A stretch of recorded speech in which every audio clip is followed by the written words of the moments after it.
ministrar algo ao seu coração e eu acho maravilhoso aquilo que a forma como Deus fala, a forma como Deus Ele nos ensina. Existem duas formas de você interpretar o fermento da palavra de Deus. Existe o fermento na sua forma negativa e existe o fermento na sua forma positiva, na sua forma boa. E Deus fala desses dois tipos de fermento: o negativo e o positivo, o mal e o bom. Durante a nossa jornada de fé, a nossa jornada cristã, nós aprendemos, e essa ministração, esse ensinamento, ele é muito fervoroso no sentido de ser somente maligno. Qual que é a maior figura que nós temos quando nós falamos em fermento? O que o fermento representa? O que nós aprendemos sempre que o fermento representa? O pecado. Só que quando nós olhamos para a palavra de Deus, e nós vamos de uma maneira mais profunda aprender sobre isso, nós vamos aprender que o fermento não está somente relacionado ao pecado. É por isso que nós precisamos observar as Escrituras. Nós precisamos aprender as Escrituras. Nós precisamos estudar as Escrituras. Para quê? Para que a gente não pegue uma coisa e a gente generalize isso. Faça dela via de regra. Que seja somente aquilo ali e nada mais do que aquilo. Sim, o fermento, como eu disse, ele tem lá o fermento na sua forma negativa, na sua forma ruim, representando sim o pecado, mas ele tem também o seu lado bom. E a palavra de Deus vai falar que quando, isso em Êxodo no capítulo de número 12, que quando o povo de Israel, eles estão prestes a sair da terra do Egito, lógico que eles não tinham muito tempo de fazer o alimento, de cozinhar, para poder levar a provisão para o caminho deles. E naquele tempo, bem como antes do tempo do povo de Israel na terra do Egito, cerca de 7.000 anos antes de Cristo, o que muito se usava, o alimento mais comum era o pão. E era o pão asmo. O que é o pão asmo? O pão sem fermento. Então eles pegavam o melhor da farinha de trigo, eles misturavam com água e misturavam com azeite, faziam aquela massa. E como o sol na Palestina é muito forte, o que eles faziam? Eles pegavam uma porção daquela massa, eles amassavam bem ela, afinavam aquela massa e colocavam em cima das pedras quentes. Então a quentura da pedra fazia com que o pão fosse assado.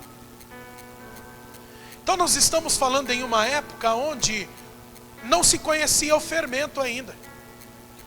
Agora entenda, olha como que nasce o fermento. Olha como que nasce o pão levedado, fermentado. De uma forma que as pessoas não esperavam. Alguém distraído ou distraída vai pegar a farinha, a água e o azeite, vai misturar, vai fazer a massa e vai esquecer dessa massa. Vai deixar aquela massa ali descansando. Um monte de tarefas, vai fazer uma coisa, vai fazer outra. Fez aquela massa, alguém chamou, por exemplo, uma ordem foi dada, se era um servo, se era uma serva. A pessoa sai e deixa ali. Vai fazer, esquece. A massa fica descansando. O que vai acontecer? A levedação, a fermentação. Então quando a pessoa volta, ela se surpreende. Por quê? Porque aquela mesma massa que ela fazia, aquela pequena porção que ela fazia, agora está 3 vezes, 4 vezes, 5 vezes, 6 vezes maior do que o normal. Aquela pessoa começa a raciocinar: peraí, eu esqueci a massa. E agora, quando eu volto, a massa está desse tamanho. Então a pessoa começa a entender que se ela deixar a massa por mais tempo descansando, ela vai entrar num estado de fermentação e ela vai começar a expandir. E além de expandir, ela começa a mudar de cor. E além de mudar de cor, ela pode mudar de sabor. Então a pessoa começa a estudar aquilo ali. E esse estado de fermentação, os primeiros estudiosos dessa fermentação natural foram os egípcios. A fermentação natural nasceu no Egito. Então imagine que essas pessoas começam a analisar, elas começam a estudar a fermentação da massa. Deixa eu deixar essa massa descansando por 3 dias. Aí volta, a massa cresceu, a pessoa pega, faz as porções e coloca em cima das pedras. A pedra começa a assar aquela massa. Aí eles vão experimentar aquela massa. Olha, com 3 dias, deixando essa massa descansar 3 dias, depois repartindo, colocando sobre a pedra, assando, fica um sabor gostoso, um aspecto gostoso. Eu tenho muito mais massa, porque ela expandiu muito em 3 dias, muito mais do que eu teria antes, sem levedar, sem a fermentação. Vou deixar por 4 dias essa massa descansando, por 5 dias. Então eles começavam a notar que quanto mais tempo aquela massa passava descansando, mais feio ficava o aspecto dela, e muito mais azeda a massa ficava, ou seja, o sabor não ficava bom. Então eles começam a entender que tem um tempo certo para deixar aquela massa descansar, para que chegue num ponto que ela não fique com o gosto azedo do fermento e não fique feia aos olhos. Por quê? Porque aquela massa, aquele pão, iria ser servido na mesa do imperador, na mesa do faraó, na mesa do rei, e isso de gerações em gerações. Como que acontece essa fermentação? Eles faziam a massa, colocavam a massa ali para descansar, e no ar mesmo, que nós respiramos, micro-organismos que estão no ar, entravam em contato com aquela massa. Olha o processo de levedação. Quando esses micro-organismos entravam em contato com a massa, eles começavam a se alimentar do amido do trigo. E aí, se alimentando do amido do trigo, o que acontecia com esses micro-organismos? Eles começavam a crescer, expandir. E junto com eles expandia a massa também. Não havia fermento químico. Só havia fermentação natural. Eles entendiam que a fermentação natural podia trazer um gosto e um aspecto muito bom. Mas claro que naquele tempo, eles não entendiam dessa maneira, que eram micro-organismos. Depois, na França, é que muitos estudos que foram feitos, foi descoberto que essa fermentação era devida a esses micro-organismos. Pesquisando, olhando a massa depois de levedada, eles conseguiam ver que era por esses micro-organismos que a massa fermentava. Então Deus vai falar da levedação da massa quando o povo ainda está na terra do Egito, e vai falar da levedação da massa, a massa fermentada, no momento da instituição da Páscoa em Êxodo capítulo 13. E ele está dizendo assim: durante 7 dias vocês vão comer pão sem fermento. No 7º dia será festa ao Senhor.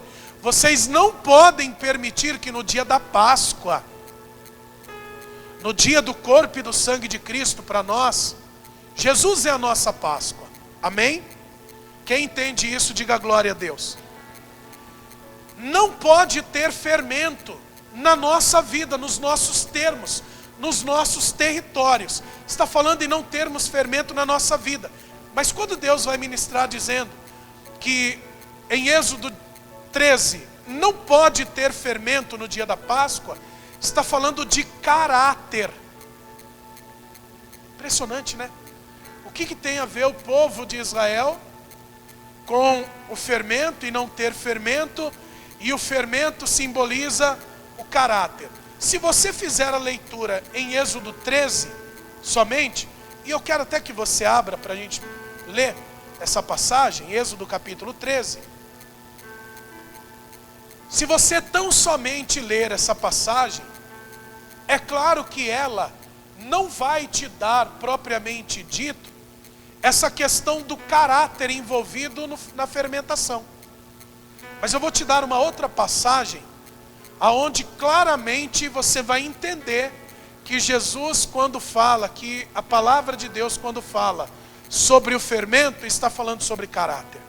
Mas antes, Êxodo 13,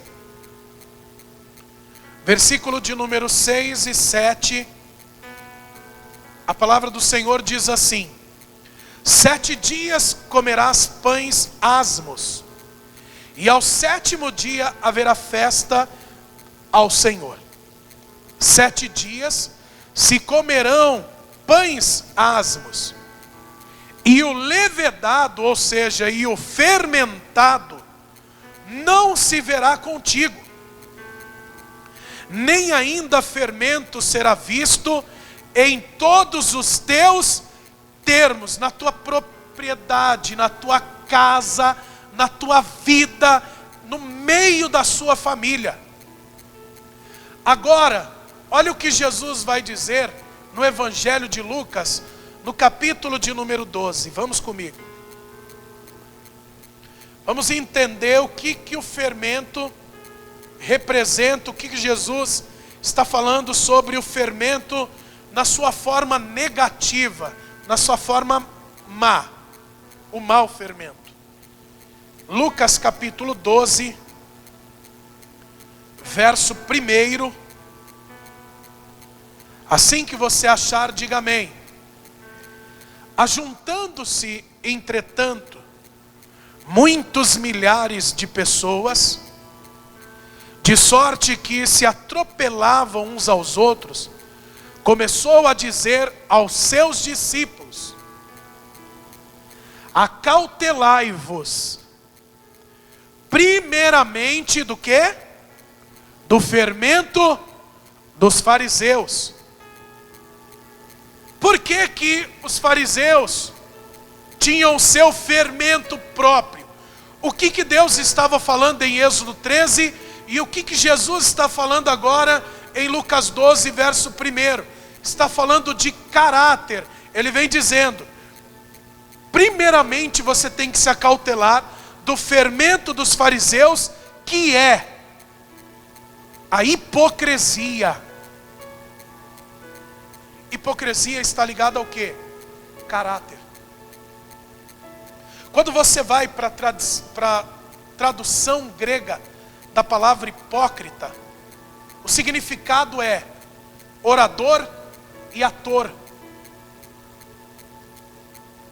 Dizem que era uma pessoa, dizem que era um homem, que tinha uma boa oratória, sabia pegar qualquer tipo de texto e ler esse texto com muito boa dicção, sabia falar. Só que como ele era muito bom, alguns dizem isso, que como hipócrita era muito bom na leitura, ele também vai se tornar um ator. Então agora ele não sabe somente falar bem, expor bem, como ele interpreta. Ou seja, ele toma uma identidade, ele começa a expor um texto e ele começa a atuar. Ele está o quê? Se revestindo de uma identidade que não é dele. Então, tanto no Antigo Testamento, como agora em Lucas capítulo 12, verso 1, Jesus está associando, assim como Deus estava associando o fermento com o caráter do ser humano. Dizendo, vocês não podem, porque os fariseus eram conhecidos pelo quê? Por serem homens falsos. Falsa religiosidade, porque eles eram religiosos e mostravam que eram religiosos, mas na verdade eram falsos religiosos, porque o próprio Jesus disse que eles ensinavam e eles não praticavam. Então quer dizer que o caráter deles não condizia com aquilo que verdadeiramente eles eram. Então eles eram falsos, eles eram mentirosos, eles eram aproveitadores, eles eram fingidos. Tudo isso está ligado a um caráter distorcido. Então o que o Senhor está dizendo, quando nós estivermos na presença dEle, para participar do corpo dEle e do sangue dEle, nós temos que ter um caráter puro, transparente diante dEle. Eu não posso encenar, eu não posso tomar uma identidade que não seja minha, mesmo porque eu aprendo que eu posso encenar qualquer coisa para você.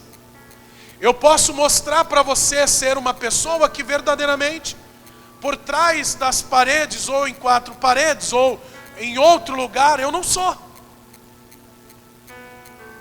Uma pessoa que encena bem, uma pessoa que se adapta a um bom papel para a sua vida, ela consegue acreditar que aquele é o caráter dela.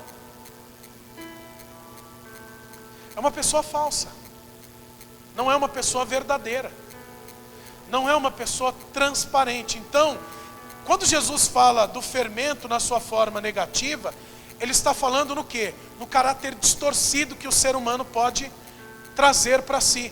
Não é ninguém quem vai trazer uma fermentação negativa para a minha vida, sou eu mesmo. E o apóstolo Paulo, na primeira carta dele aos Coríntios, vai dizer isso. Não precisa ser uma grande coisa, mas uma pequena coisa pode trazer uma grande fermentação para a nossa vida. Um pouquinho de fermento, Paulo vai dizer, pode levedar toda a massa. Em Gálatas, no capítulo 5 e no verso 9, ele vai dizer a mesma coisa aos Gálatas. Ele vai dizer, um pouquinho só de fermento pode contaminar a massa inteira. Então não é só ficar olhando para as grandes coisas e dizer assim, nossa, aquilo ali não pode acontecer na minha vida, porque senão meu caráter vai ser destruído. Senão eu vou me tornar um hipócrita diante de Jesus. E aí acaba se esquecendo das pequenas coisas do dia a dia que podem acontecer e vir destruir o nosso caráter. Quando nós falamos em Páscoa, nós estamos falando em pureza. Quando nós falamos no Cordeiro Pascal, quando nós falamos no Senhor Jesus, que é o nosso Cordeiro da Páscoa, nós estamos falando em alguém puro, sem defeito nenhum. Nós estamos falando em alguém que nunca teve uma marca, uma mancha no seu caráter. E o próprio Senhor Jesus, nas suas práticas, e também os apóstolos, os discípulos, os evangelistas que vieram no Novo Testamento, e mais propriamente dito o apóstolo Paulo, que foi o apóstolo dos gentios, ele vem falando que se nós temos que trazer para a nossa vida um caráter, nós temos que trazer o caráter de Cristo. Amados, nós não podemos nos vestir de máscaras. Aquilo que eu sou aqui diante de você, eu tenho que ser em qualquer lugar. O que eu sou sobre o altar, eu tenho que ser em qualquer outro lugar. O que eu sou na minha casa tem que representar aquilo que eu sou dentro da igreja. Nós estamos falando em caráter. Nós estamos falando em santificação. Nós estamos falando em pureza, transparência. Transparência. Agora também tem a parte boa do fermento. E Jesus veio mostrando isso. Não é só coisa ruim fermento, não. O fermento tem a sua parte boa. Se você ler em Mateus capítulo 13, verso 33, a palavra de Deus ali está falando que Jesus vai contar, vai propor uma outra parábola. Falando que o reino de Deus é assim como uma mulher que pegou o fermento e distribuiu o fermento em 3 porções de massa. E deixou aquelas massas, aquelas 3 porções de massa, serem levedadas. Ou seja, serem fermentadas. Só que note, ou por que eu digo que nós precisamos estudar as Escrituras, aprender as Escrituras. Algumas pessoas se esquecem de meditar no texto e de buscarem o significado daquela palavra. Jesus está falando sobre o reino de Deus ser semelhante a uma mulher que pega porções de fermento e coloca em 3 porções de massa e deixa aquela massa levedar. Aquilo ali chama-se fermentação natural. Não é uma fermentação por acaso, é uma fermentação proposital. E aqui Jesus não está falando de caráter tão somente. Jesus está falando de expansão, de crescimento. E Jesus está falando nos micro-organismos que são usados para que haja a fermentação e a expansão da massa. A expansão do reino de Deus. Olha o que está escrito aí em Mateus 13, 33. Vamos lá. Mateus capítulo 13, verso de número 33. Está dizendo assim: outra parábola lhes disse: o reino dos céus é semelhante ao fermento que uma mulher toma e introduz em 3 medidas de farinha, até que tudo esteja fermentado, levedado. Agora olha que coisa interessante, amados. Olha que coisa interessante. Jesus, quando vem falando dessa fermentação, algumas pessoas, eu não sei como que um camarada que estuda as Escrituras pode dizer um negócio desse. O camarada vem dizendo que essa mulher, na verdade, ela é maligna. E como a massa, o reino de Deus é puro, ela vem trazendo malignidade para dentro daquela massa. Jesus está fazendo uma comparação com o reino, com o crescimento do reino. Escute isso aqui, para você entender. Amados, nós, cada um de nós, somos esses micro-organismos que vai fazer através do nosso caráter. Nós estamos falando em caráter cristão.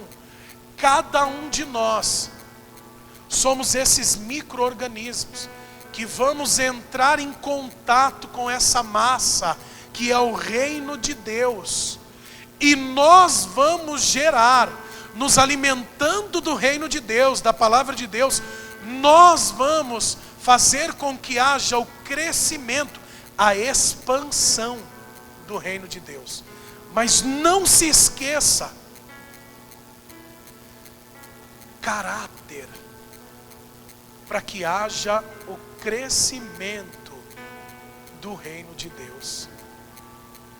Amados, não tem como uma pessoa olhar para mim e desejar estar na igreja onde eu estou, se eu não tiver caráter. se eu tenho um caráter cristão, se eu trouxe para mim o caráter de Cristo, porque não é só falar que é cristão, nós temos que ter o caráter do nosso Senhor. E ter o caráter do nosso Senhor é em todos os lugares aonde nós estivermos. Por que que multidões seguiam ao Senhor? Era só pelos milagres? Sim, mas também seguiam pelos milagres? Sim, mas também pelo caráter que Cristo tinha. Cristo tinha um caráter transparente, puro. E nós devemos ter também. Amados, deixa eu dizer uma coisa para você, queridos. Antes de nós partirmos para o corpo e para o sangue de Cristo. Hoje em dia, as pessoas estão cansadas de tantos cristãos mau caráter. Quantos cristãos, quantos crentes você já ouviu falar que é pilantra, que passa a perna nos outros, que rouba os outros, que se prostitui, que faz um monte de coisa errada? Quantos que você já ouviu? Quantas pessoas já se escandalizaram a ponto de sair da igreja, porque ou um pastor, ou um obreiro, ou quem quer que seja, agiu como um mau caráter? O apóstolo Paulo, ministrando, diz que vai chegar um tempo, e esse tempo já é agora. Isso ele falava naquela época,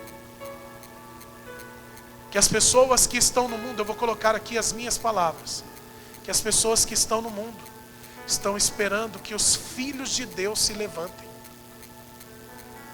estão esperando a manifestação. Escute, a manifestação. Nós não podemos ficar em oculto. Eles estão esperando a manifestação dos filhos de Deus. As pessoas já viram tanta coisa errada, já se escandalizaram tanto com os mau caráteres no meio do povo cristão, que essas pessoas estão clamando para que se levantem pessoas de caráter limpo e transparente, caráter de Cristo. Nós não estamos em uma fase fácil, em uma época fácil não do cristianismo. Porque o que tem de cristão que corrompeu o seu caráter, e não foi por uma coisa grande não, amados. O diabo não precisa de uma coisa muito grande para entrar na vida de uma pessoa e fazer o samba do crioulo doido na vida dela. É só uma coisinha, é só um pouquinho de fermento maligno, micro-organismos malignos que ele introduz na vida da pessoa, e aquilo estraga a massa, estraga a vida cristã da pessoa. Hoje de manhã, logo depois da ceia, o Espírito Santo veio falar comigo acerca do fermento químico e o fermento biológico.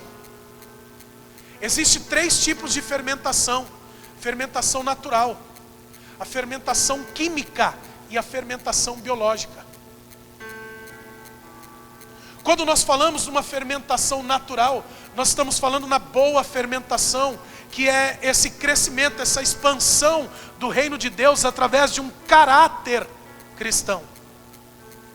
Mas quando nós falamos no fermento químico e falamos no fermento biológico, nós estamos falando em uma fermentação forçada, na marra.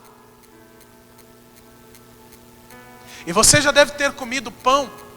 E o pão francês que nós comemos, é que nós estamos muito acostumados a comer esse tipo de alimento, o pão. Só que esse pão, ele é feito com fermento químico. A massa cresce forçada. E a gente acaba não sentindo verdadeiramente o gosto que ele tem. Agora, fique 20 dias, 30 dias sem comer um pão francês, e coma depois de 30 dias, você vai sentir direitinho o gosto azedo do fermento na boca. Eu te desafio a fazer isso, para você ver como eu não estou errado na minha colocação. Amados, o reino de Deus não cresce, a minha vida não cresce aos empurrões forçados. Nós temos que crescer na presença de Deus naturalmente. A nossa fermentação tem que ser a fermentação do reino de Deus. Nós não podemos ser contaminados por fofocas, mentiras. Diz que me disse. Eu não posso ser usado para isso. Nós temos que ser diferentes. Compreende isso? Mas não só aqui dentro da igreja. E o que eu estou ministrando para você agora, não é para você usar aqui dentro, não. Dentro da igreja, todo mundo é santo. Parece santo. Todo mundo parece uma maravilha. Só falta voar, criar asa. É ou não é? O negócio é mostrar isso lá fora. Mostrar que tem caráter cristão dentro da igreja é muito fácil. O difícil é apresentar um caráter cristão no mundo aí fora, diante de um monte de cristãos corrompidos, sem caráter, e diante de um mundo que também é sem caráter.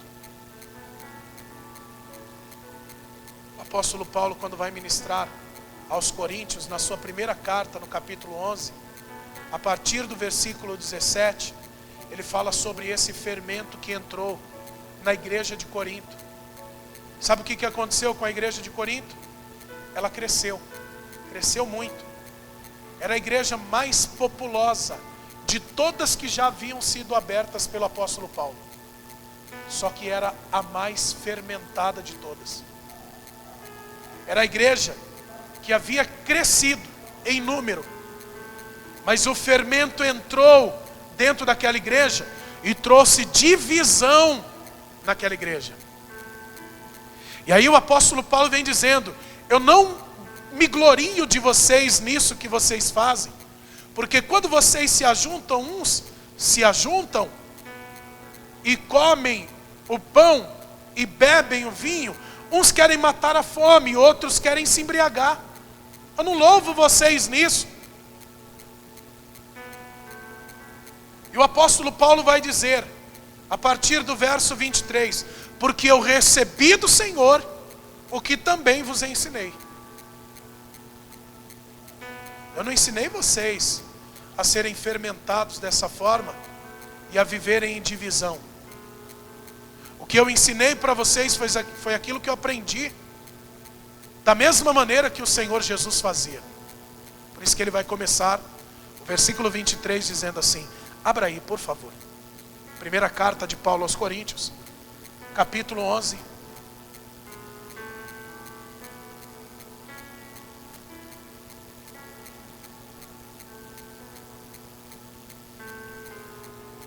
Primeira carta de Paulo aos Coríntios, capítulo 11. Vamos ler a partir do verso 23, e assim que você encontrar, por gentileza, se coloque de pé para a leitura.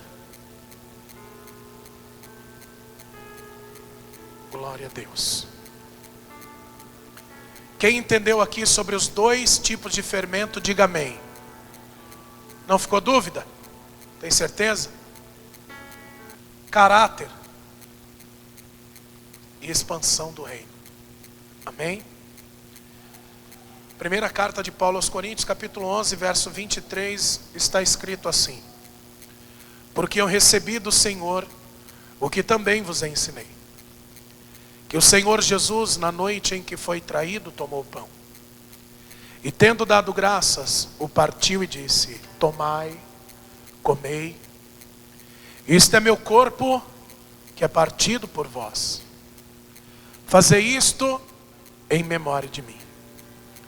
Semelhantemente também, depois de cear, tomou o cálice, dizendo: este cálice é o novo testamento no meu sangue, fazei isto todas as vezes que beberdes em memória de mim.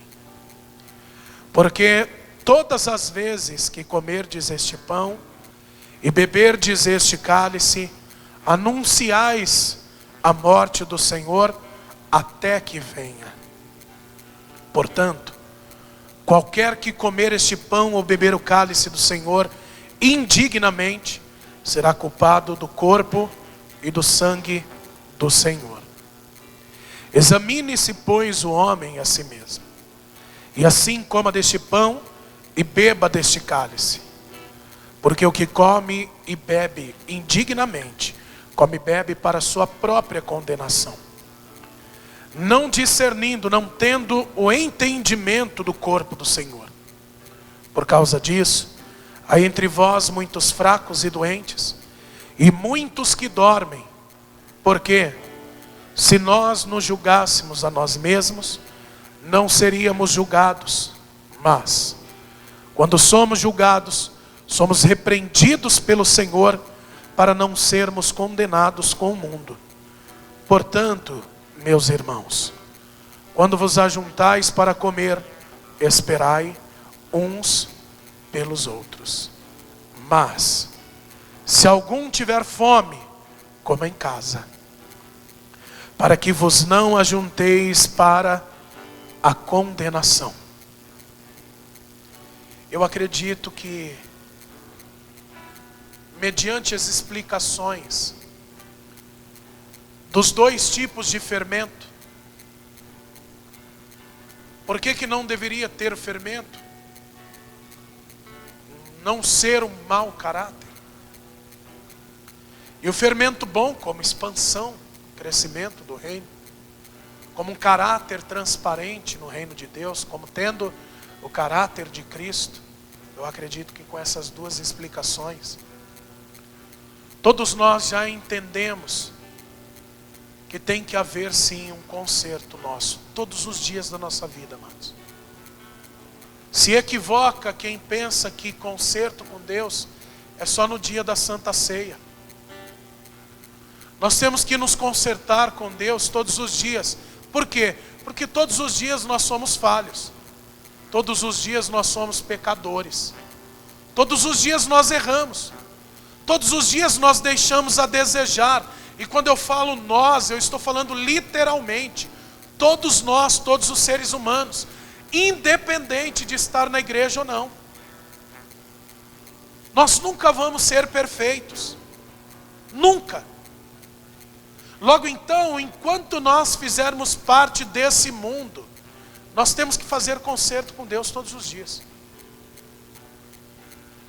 Para quê? Para tentar ter o melhor caráter possível. E reconhecendo os erros, as falhas, os pecados, é o primeiro grande passo.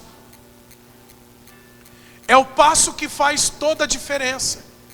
Então, amados, dobre o teu joelho nesse momento, faça a tua oração com Deus, você e Deus nesse momento, enquanto nós nos preparamos para te servir. Amém? Faça isso.